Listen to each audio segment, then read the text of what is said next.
A mysterious entity sends a white orb down to Earth. This orb possesses the ability to transform into anything it encounters. Upon landing, it comes into contact with a rock and assumes its form, remaining in that state for countless years. One day, a wounded dog collapses onto the rock and succumbs to its injuries. In response, the orb adopts the dog's shape and begins to wander. As it ventures onward, the newly transformed dog eventually stumbles upon a settlement. The place is eerily silent, completely deserted, save for one overly cheerful boy who still resides there. Overjoyed at the sight of the dog, the boy eagerly calls out to him, referring to him as Joanne. He expresses his happiness at Joanne's return and then carries on with his daily tasks. Whenever he has a free moment, he allows himself to dream of the paradise beyond the mountain. The other villagers had already departed for this supposed haven, leaving him behind to care for the sick and elderly, who due to their frailty could never make the journey. Determined to follow in their footsteps, the boy gathers his belongings and sets out toward paradise. At first, everything seems to be going smoothly, but his journey takes a dire turn when he injures his leg. The wound refuses to stop bleeding, and in his weakened state, he struggles to keep moving. Each time he comes across a marker left behind by the villagers, he clings to a flicker of hope. However, that hope is utterly shattered when he stumbles upon broken carts and tombstones littering the path. Disheartened and defeated, he makes the painful decision to return.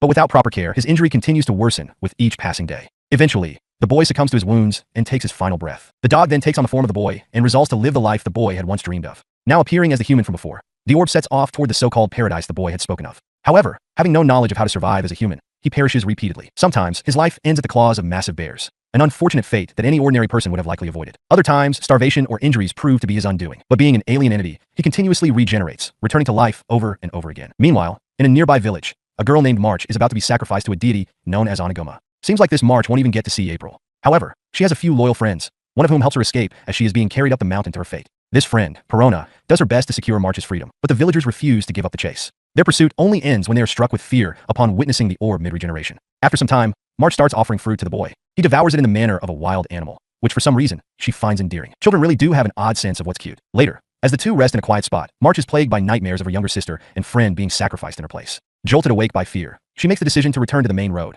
allowing herself to be recaptured. However, the boy instinctively follows, drawn to the comfort of her presence. March then jokingly declares herself his mother. Meanwhile, Perona is seized for aiding in March's escape. As she remains restrained, the villagers guarding her come under attack by a massive bear. Seizing the opportunity, she uses a hidden knife to cut through her bindings and break free. But unfortunately for her, the bear isn't exactly a picky eater and quickly shifts its attention toward her. In a desperate attempt to escape, Perona tumbles off a cliff. Elsewhere, March attempts to teach the boy to say thank you, but her efforts prove fruitless. Meanwhile, Hayes, accompanied by a search party, locates March and the boy as they idly wander through the mountains. March is force-fed a drug-laced jelly before being carried away to the sacrificial altar. Soon, she finds herself tied in place, awaiting the return of the giant bear, who, given his luck, has probably been starving all day. Hayes and the other villagers, assuming the bear to be Anigoma, retreat, leaving it to feast on March and complete the ritual. However, Perona arrives just in time to intervene. She attempts to fight off the beast, but is ultimately knocked unconscious by its attack. At last, the orb steps in to rescue March, taking on the form of a wolf. The wolf lunges forward, sinking its teeth into the bear's neck. The beast thrashes for a moment before succumbing to its wounds, bleeding out on the spot. With the bear defeated, Hayes steps in and declares that if everyone follows her to the nation of Yanom, their lives will be spared.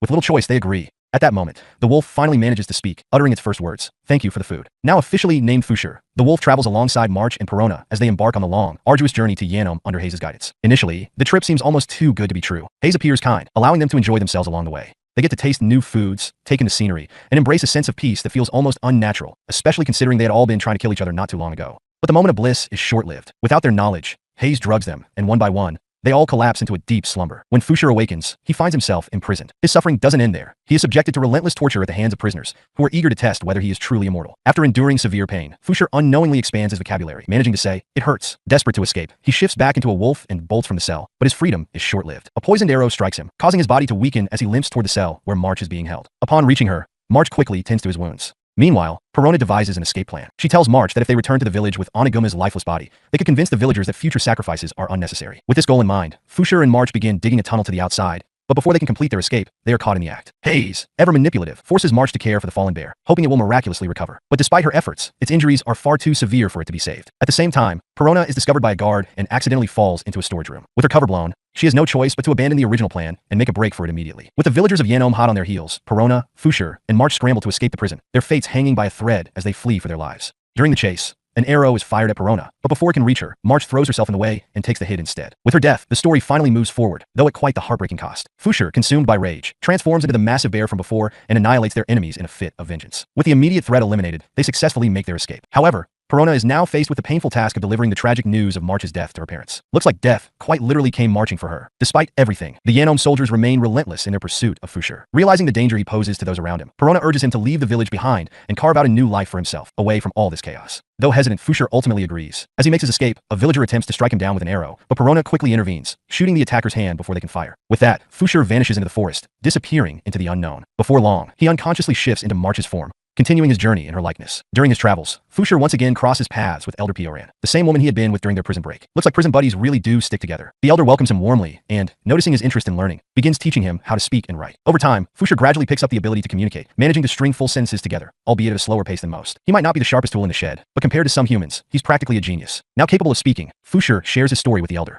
He recounts everything from his arrival on Earth to meeting the boy, and finally his time with March. Fushur and Pioran eventually arrive in Konoha, a nation currently embroiled in conflict with Yanome. Their purpose here is to track down Pyron's long-lost lover. However, their journey takes an unexpected turn when, during a peaceful night of camping, they are suddenly ambushed by a strange entity. This creature strips Fushur of all his memories, reducing him back to his original orb form. At this critical moment, Fushur's creator, the Beholder, materializes before him. With the Beholder's guidance, Fushur manages to overcome the creature and reclaim his lost memories. The Beholder then reveals that Fushur's existence is meant to safeguard humanity, but warns him that there are beings who will try to prevent him from fulfilling this mission. By the episode's conclusion, they finally reach the home of Pyron's lover, where they encounter a young boy named Gugu. Gugu is an energetic child, but like most cheerful kids in this world, his past is steeped in tragedy. Once, he lived happily with his older brother, but that peace was shattered when his brother abandoned him. Left to fend for himself, Gugu then found himself caught in a devastating railroad accident that completely disfigured his face. He was rescued by Pyron's lover, a man known as Boozman, who took him in. However, due to the severe damage to his face, Gugu was forced to wear a mask to conceal his appearance. Determined to survive on his own, Gugu drifted from shop to shop in search of work. It is around this time that Pioran and Fushur finally arrive at Boozman's establishment, where they are introduced to Gugu. Over time, Fushur and Gugu interact frequently, gradually developing a solid friendship. Meanwhile, a girl named Reen Krop, who works at the restaurant, starts to take a liking to Fushur and his peculiar behavior. This newfound attention toward Fushur stirs jealousy within Gugu, prompting him to push himself harder in an attempt to impress his crush.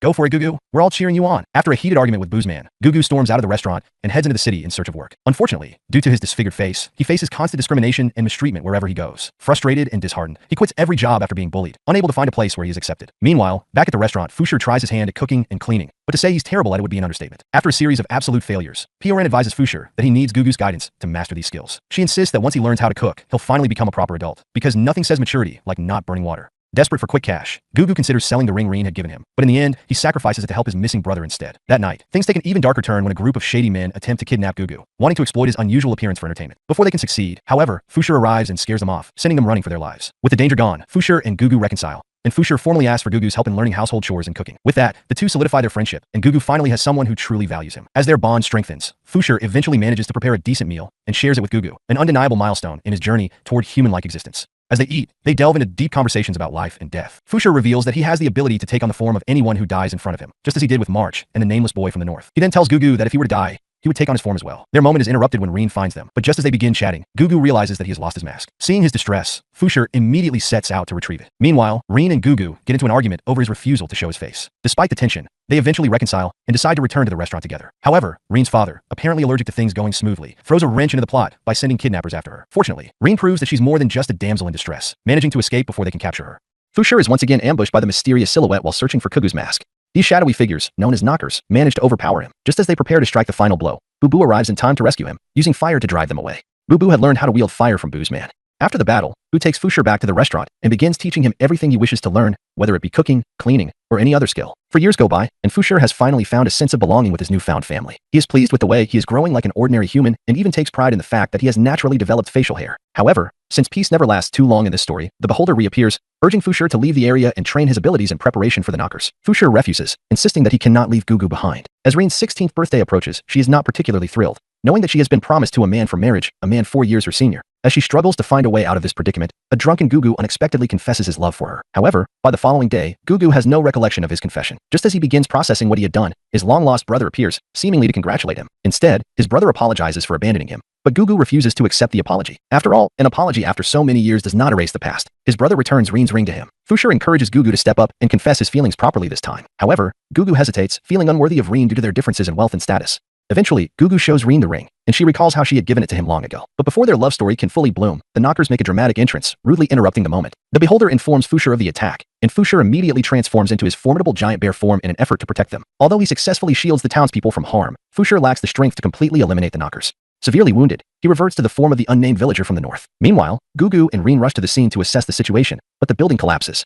Gugu, using his incredible strength, shields Reen from the falling debris. Summoning the last of his energy, Fushur protects the two of them, only to later realize that while Reen survived, Gugu did not. Taking on Gugu's form, Fushur musters his strength and finally drives the knockers away, forcing them to retreat westward. As Reen begins to recover from the shock and devastation, she desperately searches for Gugu, unaware of his fate. When Fushur appears before her in Gugu's form, she momentarily feels relief, until Fushur breaks the news that Gugu will not be coming back, confirming her worst fear. With a heavy heart, Fushur departs on a solitary journey, determined to prevent further suffering for those he cherishes. As Reen reflects on her love for Gugu, she tells her father that the man she loved is now gone. As if losing Gugu wasn't enough of a blow to Fushur, he now seems to have completely forgotten that March ever existed.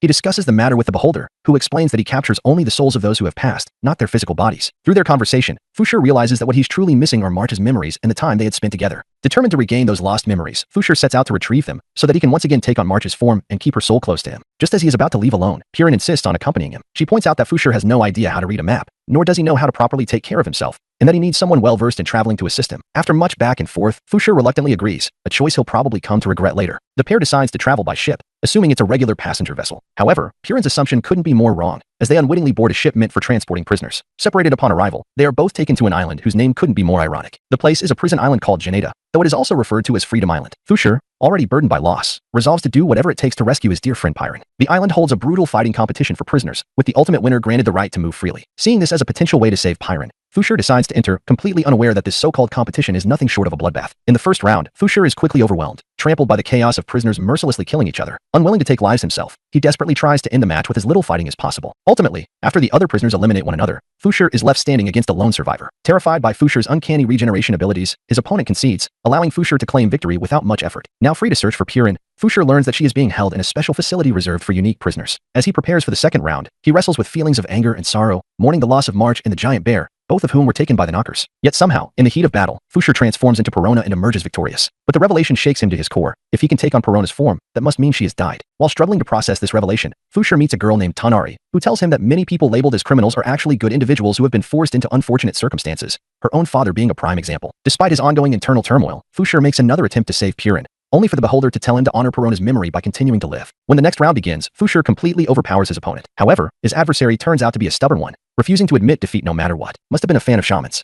Since the spectators were unaccustomed to a battle with such minimal bloodshed, they found the lack of carnage disappointing and turned their frustration on the two fighters, attacking them. Despite the unexpected hostility, Fushur emerged victorious from the match. However, after the fight, he found himself at odds with Tanari due to a clash in morals, as he firmly opposed the idea of taking another person's life. While everyone continued with their usual routines, the knockers launched yet another assault. This time, the villagers temporarily put aside their differences with Fushur, banding together to fend off the threat. Working as a team, they managed to defeat the knockers, and in the process, Fushur finally recovers March's spirit. Overjoyed at having his dear friend back with him, he reconciles with Tanari, leaving their previous conflict behind. He soon forms a bond with Tanari and the other children, spending time with them as they grow closer. However, despite their newfound friendship, Tanari remains somewhat distant, as she has yet to reveal the painful truth. She had witnessed her father's gruesome death in the same arena where Fushur now fights. Determined to save Purin, Fushur scales the building where she is being held, using March's form to reach her. He assures her that he will rescue her no matter what. In the final battle, Fushur comes face to face with an old enemy, the very woman who had brought him so much agony, the one responsible for March's death and for hunting him relentlessly. To make matters worse, she confesses that she was also the one who killed Perona. Consumed by rage, Fushur charges at her, but his fury clouds his judgment. Hayes, far more skilled and experienced, swiftly overpowers him,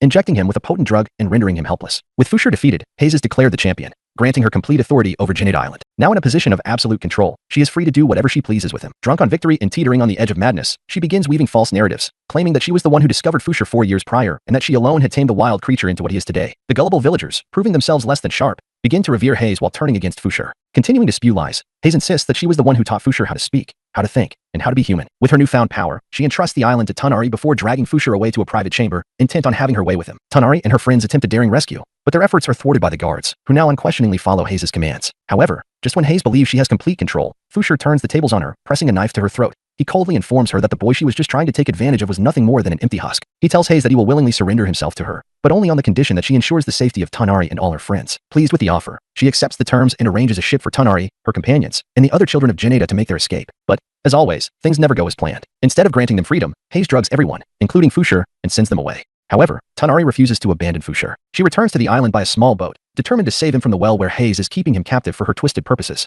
Successfully freeing him, the two attempt to make a stealthy escape, careful not to alert Hayes, who has a nasty habit of drugging anyone who catches her attention. Before they can make much progress, the knockers launch another assault on the island. This time, Fushur is alerted by the beholder but soon realizes that the knockers have evolved yet again. They now possess the ability to take control of the dead, proving that Fushur isn't the only one capable of growth. Since Yaneda Island is practically a graveyard for fallen fighters, the knockers take full advantage, reanimating the corpses of those who perished in the arena. The undead fighters begin slaughtering the living and intentionally drawing Fushur into their trap. He attempts to hold them back, but the sheer number of enemies overwhelms him. Tonari, Fushur, and their friends do their best to fend off the undead horde, but one by one, most of them fall in battle. Now, with his friends among the ranks of the enemy, Fushur faces an impossible dilemma. He must cut them down alongside the rest of the reanimated corpses. The horror of it all sends him into a panic, paralyzed by fear. And yet, just when the knockers seem like the worst thing he'll have to deal with, Hayes, ever the menace, proves that she's somehow even worse. She captures Tonari, threatening Fushur with an ultimatum: surrender himself to her, or Tonari will suffer at her hands. However, Tonari, showing remarkable resistance to the toxins Hayes uses, fights through the effects and makes a desperate attempt to take Hayes down with her. She hurls herself into a blazing pit of fire created by the knockers, intending to drag Hayes along for the ride. For the first time in the series, Fushur manages to save not just one,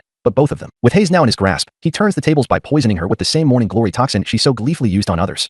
With the undead army finally defeated, Fushur regains control of the situation. Before departing, he bids farewell to Tonari, who is now left in charge of the island. With Hayes chained and subdued, Fushur sets sail, taking her with him on a boat. However, when she eventually regains consciousness, she delivers the most unhinged declaration yet: she loves him. Infuriated beyond words, Fushur abandons her on the boat, boarding another vessel himself, and setting off towards civilization once again. Fushur is reluctant to return to civilization, knowing all too well that his presence only brings misery and destruction to those around him. However, after some contemplation, and perhaps a little exhaustion from endless battles in the wilderness, he ultimately decides to go back. Maybe he's just sick of trees and fighting undead monsters at this point. Upon his return, he once again finds himself hesitant about reuniting with his longtime friend, Pyron. The Beholder informs him that she is nearing the end of her life due to old age, but since Fushur has never experienced natural death before, he fails to grasp the weight of those words. Nevertheless, he chooses to stay by her side and cherish the time they have left together. As months pass, Pyron begins to suffer from dementia. Fushur, not understanding what is happening to her, watches helplessly as her condition worsens. Despite his confusion, he remains devoted to her, tending to her needs and ensuring she is cared for. Meanwhile, on the other side of the continent, Hayes is miraculously rescued by a kind-hearted man. Unfortunately for him, he has no idea that he has just saved the most deranged woman alive. True to her nature, Hayes merges with Anaka and mercilessly kills the man who spared her life. Back with Fushur, Pyron, realizing her time is running out, makes a final request to the Beholder. She pleads to be reborn as someone who can aid Fushur in his eternal journey. The Beholder is later seen holding an orb that bears an eerie resemblance to the one that housed Fushur's original form, just as Pyron passes away peacefully. Fushur, heartbroken over the loss of yet another loved one, mourns her deeply. Despite all he has endured, the pain of losing those closest to him never seems to dull. Fast forward many decades, and Fushur is now seen as a middle-aged man, no longer the uncertain and fragile being he once was. He laughs as he effortlessly overpowers and slaughters a knocker, bringing the anime to its conclusion.